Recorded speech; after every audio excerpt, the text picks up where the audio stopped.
Diễm xin chào cô chú, anh chị, các bạn và các em. Hôm nay Diễm chia sẻ một món bánh kem với hương vị mới lạ, trà ô long và nhãn. Bánh gồm nhiều công đoạn nhưng thật ra rất là đơn giản, mình chỉ cần theo từng bước là mình sẽ làm được.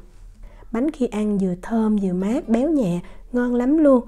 Cách làm như thế nào? Thì bây giờ mình cùng vào bếp làm món bánh trà ô long nhãn này với Diễm nha.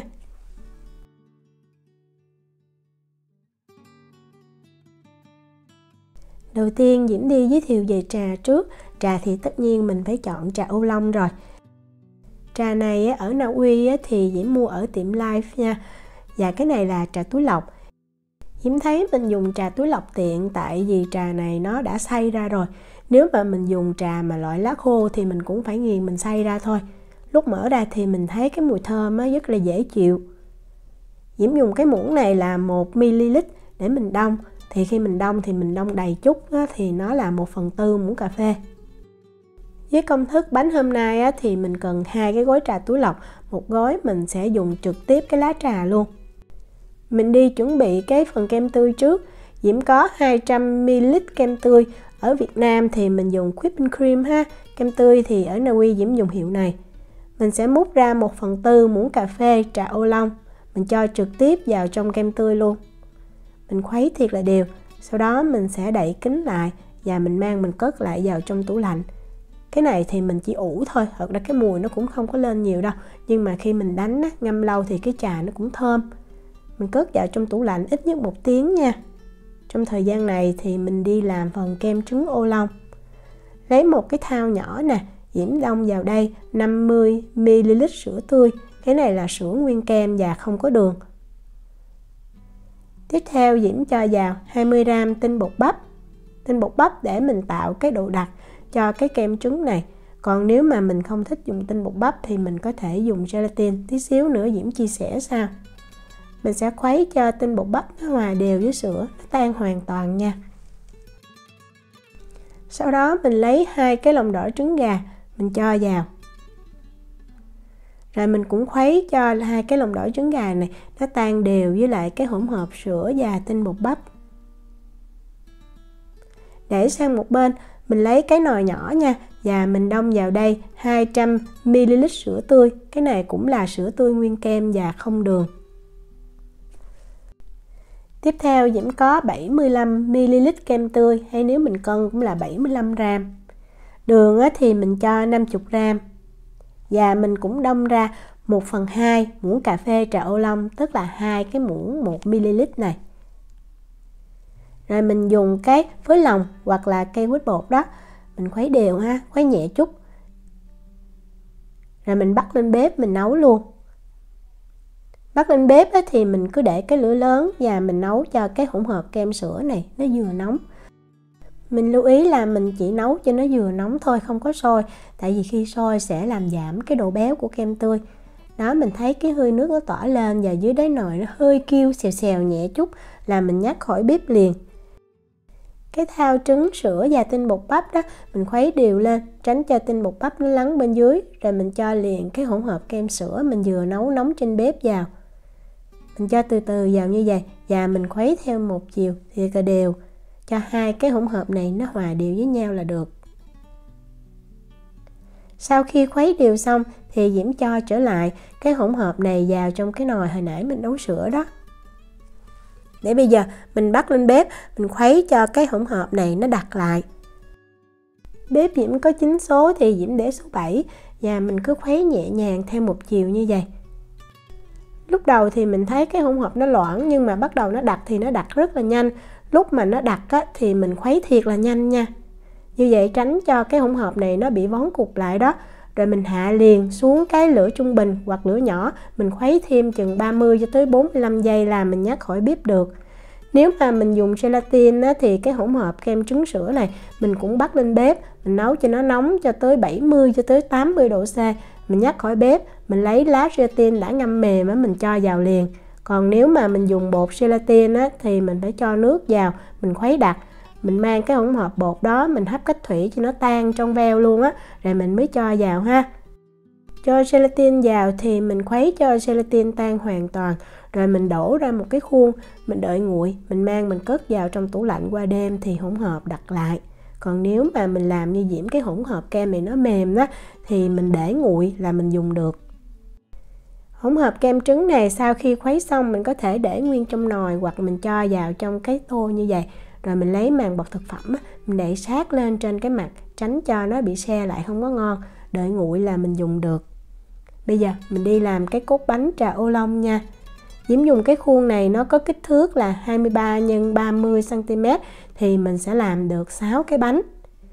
Diễm lấy một tí xíu bơ nè, khoảng chừng 5 gram mà mình thoa ở dưới cái đế khuôn thôi nha, không thoa thành khuôn, để khi mà mình cho cái tờ giấy nướng bánh vào á, tờ giấy nướng bánh nó bám, mình chế bột vào nó dễ dàng hơn.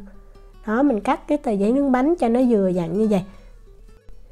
Tiếp theo mình đi chuẩn bị cái hỗn hợp sữa trà ô long. Diễm có 45 g sữa tươi, cái này cũng là sữa tươi không đường. Và sữa này Diễm sẽ hâm nóng, Diễm cho vào trong lò vi sóng 30 giây thì sữa nó nóng, nó tỏ hơi nước lên luôn. Và mình múc ra 1/4 muỗng cà phê trà ô long mình cho vào. Mình khuấy đều ha. Khi đều rồi thì mình lấy màng bọc thực phẩm, mình đậy lại, mình ủ trà này trong thời gian là 5 phút. Cốt bánh kem này thì Diễm dùng cốt chiffon. Thì ở bên nước ngoài mình tìm bột bánh rồi rất là khó, thì hôm nay Diễm chia sẻ công thức mình dùng bột mì đa dụng luôn. Mình cần 75 g bột mì đa dụng nha. Bột mì này là Diễm dùng bột mì của Na Uy luôn đó. Protein của nó là 12,1%. Và nếu mà mình dùng bột mì đa dụng thì cái bánh nó co lại rất là nhiều, vì vậy Diễm phải tăng cái lượng bột lên. Mình có thể cho thêm 15 g tinh bột bắp vào nếu mình thích cái bánh nó dai, hoặc là 15 g bột mì đa dụng cũng được luôn nha. Mình trộn cho hai loại bột này nó đều với nhau. Còn nếu mà mình có bột mì số 8 hoặc là bột bánh thì mình chỉ cần dùng 75 g thôi. Cho công thức là 3 cái trứng gà. Trứng gà thì Diễm cân luôn vỏ là 62 g. Và trứng gà này mình tách lòng đỏ và lòng trắng ra riêng nha. Đây là 3 cái lòng trắng trứng, mình sẽ mình đánh cho nó bong. Dùng máy đánh trứng cầm tay cho tiện ha. Máy Diễm công suất 350W thì Diễm để số 2, nó có 5 số. Đầu tiên mình bật số 2 lên và mình đánh khoảng 10 cho tới 15 giây cho cái lòng trắng trứng này nó nổi bọt nhẹ lên như vậy. Đó, để Diễm ngừng cho mình dễ thấy. Khi mà đã nổi bọt nhẹ lên như vậy thì mình cho vào 2 gram muối. Rồi tiếp tục mình bật máy số 2 và mình đánh thêm chừng 15 cho tới 20 giây nữa cho cái bọt của lòng trắng này nó đặc hơn, như là bọt xà phòng vậy đó. Như vậy là được. Thì mình lấy 75 g đường cát, nên dùng đường cát cho nó dễ tan nha. Mình cho từ từ vào. 75 g đường cát này thì Diễm chia làm 5 cho tới 6 lần. Và mình cũng để máy ở tốc độ là số 2 luôn ha. Cứ cho vào rồi mình đánh khoảng 10 cho tới 15 giây. Rồi mình tiếp tục mình cho cái lượng đường vào cho đến khi hết là được. Sau khi cho hết đường vào rồi thì mình cứ nhẹ nhàng mình đánh theo một chiều cho tới khi lòng trắng nó bong đặc và nó dẻo lại. Diễm có canh thời gian thì nó khoảng hơn 3 phút tí xíu đó. Đó, mình đánh mà mình thấy cái lòng trắng trứng bắt đầu nó tạo vân, nó bóng, nó dẻo. Không có đánh quá cứng, tại vì cứng thì cái bánh nó nở rất cao, nhưng mà mình để nguội thì nó sẽ co lại nhiều hơn. Đó, mình thấy lòng trắng trứng nó bóng, nó dẻo, nó mướt và tạo vân như vậy. Mình tắt, mình kéo lên, mình thấy cái chớp nó sẽ ngoặt xuống chút. Nó chứ không phải là thiệt là cứng ha. Như vậy thì cái bánh nó ít co lại hơn. Rồi mình mới lấy 3 cái lòng đỏ hồi nãy mình đã tách ra đó. Mình cho sữa mình đã ủ với trà vào luôn, sữa tươi mình đã ủ 5 phút. Rồi mình khuấy cho sữa tươi và 3 cái lòng đỏ này nó đều với nhau. Sau khi khuấy đều rồi thì Diễm cho vào đây 36 g dầu ăn. Rồi mình cũng khuấy cho lòng đỏ trứng gà, sữa và dầu thì đều với nhau. Sau khi đều rồi thì mình lấy bột mình rây mình cho vào. Diễm nhắc lại nha, nếu mà mình dùng bột mì đa dụng thì mình dùng 90 g, có thể là 75 g bột mì đa dụng và 15 g tinh bột bắp. Còn nếu mà mình dùng bột bánh hay là bột mì số 8 thì mình dùng 75 g thôi ha. Đó, mình thấy cái hỗn hợp nó sẽ đặc sệt như vậy. Rồi bây giờ mình lấy hỗn hợp lòng trắng trứng mình đã đánh bông á, mình múc khoảng 1/4 mình cho vào đây. Trộn lên cho thật là đều nha. Chủ yếu là mình trộn cho nó đều để cái hỗn hợp nó loãng hơn đó, mình cho trở ngược lại vào lòng trắng trứng sẽ dễ khuấy hơn. Cho hết vào, rồi mình dùng cái phương pháp phô á và mình trộn cho hai cái hỗn hợp này nó đều với nhau. Cứ mình xoay tròn như vậy, sau đó mình phết ngay giữa cái thau như vậy. Đó, như vậy thì nó sẽ trộn được đều hơn. Thời gian trộn bột này rất là nhanh nha, khoảng chừng 30 cho tới 45 giây. Mình đừng có trộn lâu quá thì làm cho cái hỗn hợp này nó bị dở bọt khí, nó cũng nở kém nữa. Sau khi trộn xong á, thì mình cho liền vào trong khuôn. Mình trải bột ra cho thiệt là đều. Lúc này mình cũng đi làm nóng cái lò nướng nha. Lò nướng nóng đủ á, mình mới cho bánh vào mình nướng. Cho bột đều hết rồi á, thì mình cầm khuôn như vậy, mình khỏ nhẹ vài cái cho những cái bọt khí to nó dở. Thì khi mà cái bánh nó chín nó sẽ mịn hơn. Mình để bánh ở rãnh giữa của lò nướng. Mình nướng bánh ở nhiệt độ là 140 độ C, 284 độ F trong thời gian từ 30 cho tới 35 phút. Lò là Diễm bật 2 lửa trên và dưới và Diễm không có bật quạt nha. Khi mà mình thấy cái mặt bánh vàng, mình có thể xiên thử ha, thì mình lấy bánh ra được. Cái này thì Diễm nướng 30 phút, Diễm nghĩ mình nên nướng thêm tí xíu cho cái mặt bánh nó vàng hơn chút nữa là vừa ngon. Vì đây là cốt bánh chiffon, vì vậy khi mà mình để nguội nó sẽ co lại chút, không có sao hết. Để yên ở đây nha. Bây giờ mình đi chuẩn bị nhãn. Nhãn thì Diễm thấy mình dùng nhãn tươi mới ngon. Và bây giờ đang mùa đó, vì vậy ở trong tiệm Việt bên Na Uy bán rất là nhiều. Nhãn thì mình rửa sạch ha, mình để ráo rồi bây giờ mình lột vỏ và mình bỏ cái hạt đi. Để lột vỏ và bỏ hạt dễ dàng thì mình nên dùng cái dao nhỏ và có cái mũi nhọn ha. Đó, mình cứ cắt bỏ cái cuống như vậy để mình lột cái vỏ ra. Sau đó mình dùng mũi dao á, mình đi một đường quanh sát ngay chỗ cái cuống nhãn nè, cái hạt như vậy thì mình lấy ra rất là dễ dàng. Đó, đi một vòng mình khựi thì cái hột tự động nó sẽ tróc ra thôi. Như vậy là mình đã làm xong. 6 cái bánh á, thì Diễm thấy mình trang trí ở trên khoảng từ 7 tới 8 trái nhãn. Vì vậy mình nên cần ít nhất á, là phải 50 trái nhãn nha. Để ở đây, bây giờ mình đi chuẩn bị phần syrup ô long. Lấy một gói trà túi lọc ô long nè. Rồi mình cho vào đây 150 ml nước nóng. Nước nóng tức là nước đạt 80 độ C. 100 độ C thực ra cũng được, nhưng mà trà nó sẽ không có giữ được cái hương vị, cái mùi thơm như là mình dùng nước ở nhiệt độ là 80 độ C. Mình để ở đây ha, đợi 5 phút.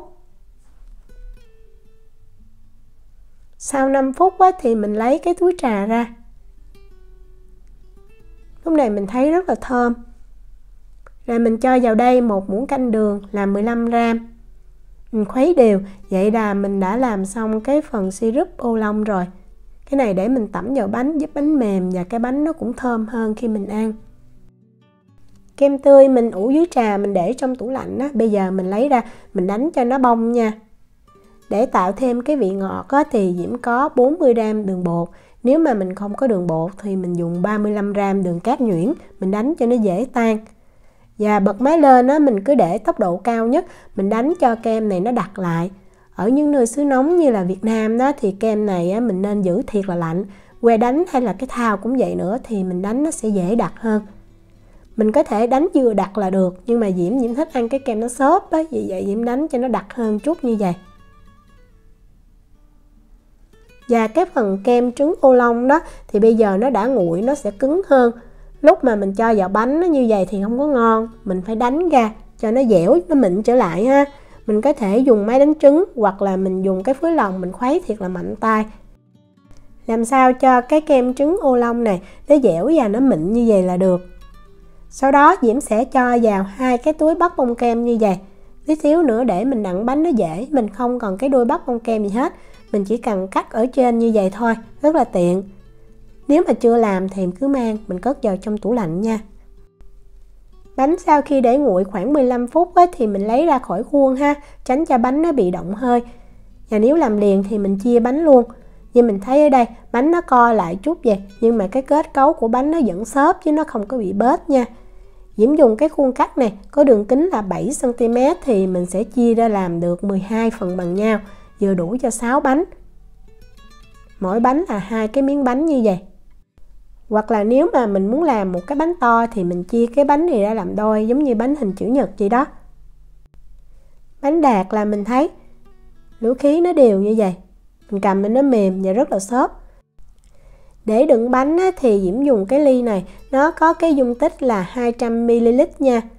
Đầu tiên mình cho một cái lớp bánh vào trước, rồi mình lấy cái syrup trà ô long đó, mình cho khoảng 2 muỗng cà phê, mình tẩm lên trên. Hoặc là nếu mình thích mình cũng có thể dùng cái nước nhãn mình tẩm vô bánh như vậy cũng ngon nữa.